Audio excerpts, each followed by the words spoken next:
O outro grande princípio, o princípio da boa-fé objetiva, que, repito, não tem nada a ver com a boa-fé subjetiva que nós estamos acostumados a lidar do Código Civil.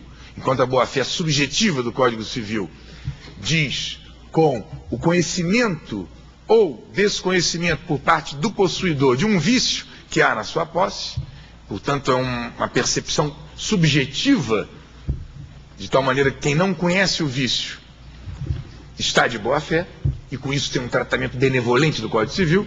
No caso do Código Consumidor, a boa-fé objetiva obriga, por assim dizer, ou inclui obrigações ou deveres anexos àqueles pactuados. É importante, já que há muitos estudantes aqui, separar essa boa-fé, do ponto de vista técnico, que impõe deveres objetivos e também imporá nos contratos de time-sharing, de uma espécie de camaradagem que alguns pensam que a boa-fé quer representar. Como se eu fosse fazer um contrato de locação, sendo locador, e tivesse que ser bonzinho com o locatário, ou o dono do shopping center tivesse que ser chapinha do lojista, e por aí vai. É um pouco a transformação dos conceitos técnicos em conceitos vulgares. No final, vamos ver pelo jeitão, como alguns magistrados às vezes têm que fazer, para pelo jeitão nós verificamos se é boa-fé. Não, não tem nada disso.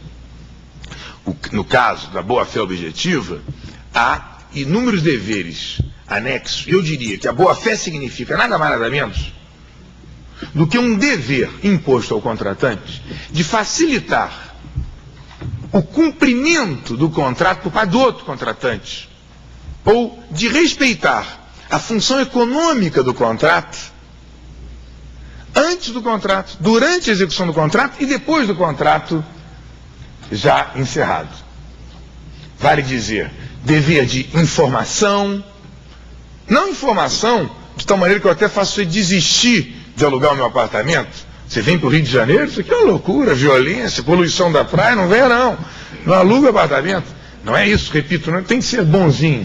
São as informações essenciais à função econômica pretendida pelo outro contratante.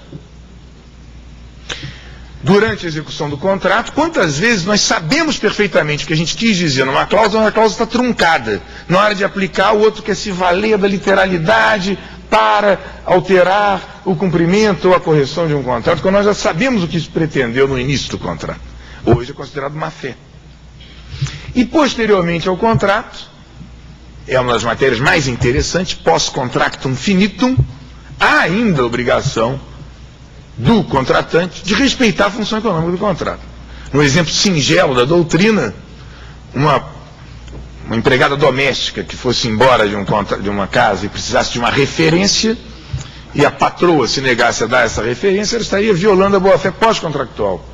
Ela não é obrigada a gostar da moça, nem dizer que ela é a melhor pessoa do mundo. Mas as referências imparciais são essenciais para alguém conseguir um emprego numa relação de trabalho doméstico.